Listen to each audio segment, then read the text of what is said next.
उस दिन जब रमेश ने अपनी नवजात बेटी को गोद में लिया तो उसके चेहरे पर खुशी नहीं बल्कि एक उदासी थी। उसने बस इतना कहा, मुझे बेटी नहीं चाहिए थी। लेकिन उसे क्या पता था, जिस बेटी को वह बोझ समझ रहा था, एक दिन वही उसका सबसे बड़ा सहारा बनेगी। रमेश छोटे शहर में किराना दुकान चलाता था। शादी के बाद उसे बस एक ही सपना था कि मेरा बेटा होगा। जब रमेश के पहली संतान हुई तो उसके बेटी हुई। बेटी होने पर रमेश ने मुस्कुराने की बहुत कोशिश की, लेकिन बेटी होने के दुख में रमेश अंदर से टूट गया। रमेश ने अपनी बेटी का नाम पूजा रखा, लेकिन पूजा के लिए पिता के दिल में कोई प्यार नहीं था। जब भी रमेश की बेटी पूजा स्कूल से अच्छे नंबर लाती, रमेश बस कह देता, ठीक है।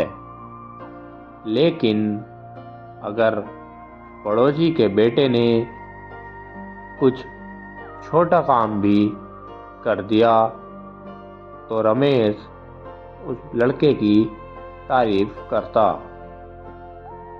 पूजा चुपचाप सब देखती रहती।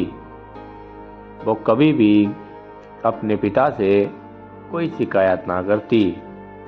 वह अपने पिता को बस खुश देखना चाहती थी। कुछ साल बीत गए। फिर कुछ साल बाद रमेश को बेटा हुआ, जिसका नाम रोहन रखा गया। उस दिन रमेश ने बेटे होने की खुशी में पूरी गली में मिठाई बंटवाई और खूब ढोल बजे। अब घर में फर्क साफ दिखता था। रोहन के लिए नई साइकिल आई, पूजा के लिए वही पुराने कपड़े। रोहन को कोचिंग के लिए बाहर भेजा गया और पूजा के लिए सिर्फ घर का काम।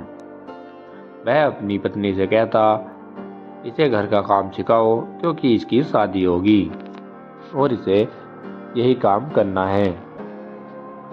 लेकिन पूजा पढ़ाई में बहुत तेज थी।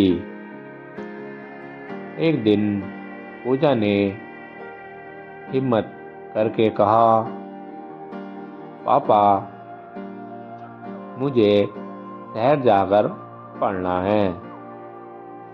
यह बात सुनकर रमेश आग बबूला हो गया और गुस्से में बोला, लड़कियों को इतना पढ़कर क्या करना है? आखिरकार आपको खाना ही बनाना है, इसीलिए घर का काम करो, कहीं भी जाने की जरूरत नहीं है। पूजा की आंखों में आंसू थे, लेकिन उसने हार नहीं मानी। वो रात में पढ़ती रहती।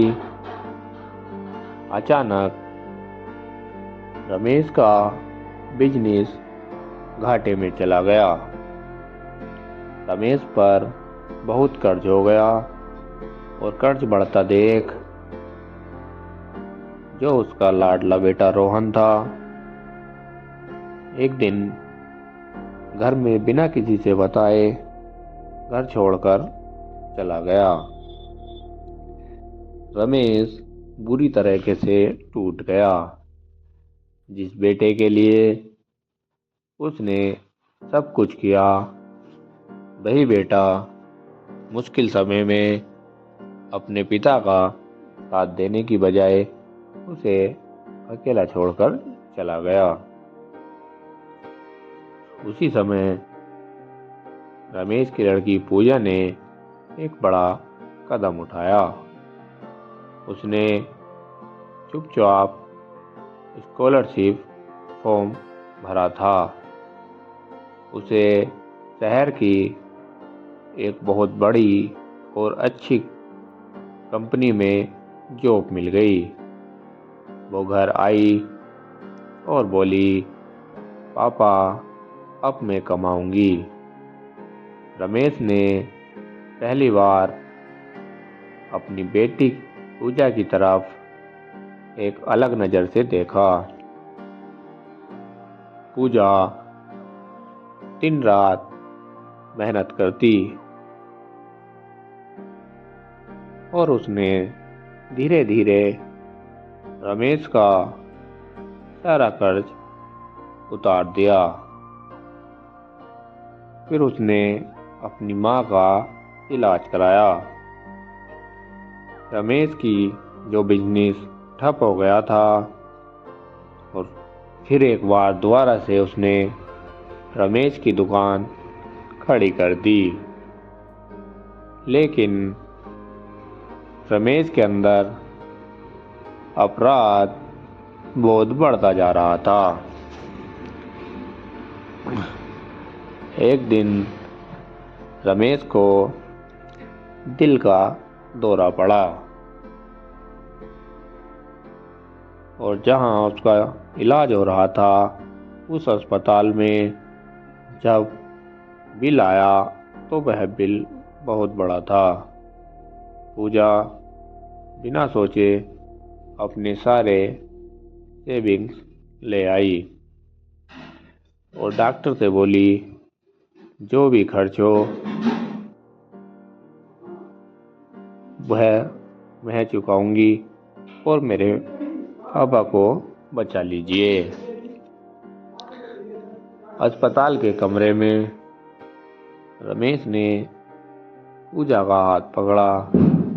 आंखों में आंसू थे। बेटी, मुझे माफ कर दे। मैंने तुझे कभी अपनाया ही नहीं। पूजा मुस्कुराई। पापा, बेटी कभी पराई नहीं होती। धीरे धीरे समय बीतता गया और कुछ साल बाद रमेश हर किसी से कहता, बेटियां बोझ नहीं होती, वो घर की असली ताकत होती हैं। जिस बेटी को उसने कभी अपनाया भी नहीं, वही उसके बुढ़ापे का सहारा बनी। और जिस बेटे के लिए वह सबसे लड़ता रहता और बेटी को पराया करता, वह बेटा बुरा समय आते ही घर छोड़ के चला गया। अगर आपके घर में बेटी है तो उसे बोझ नहीं, अपना गर्व समझें, क्योंकि वक्त बदलने में देर नहीं लगती।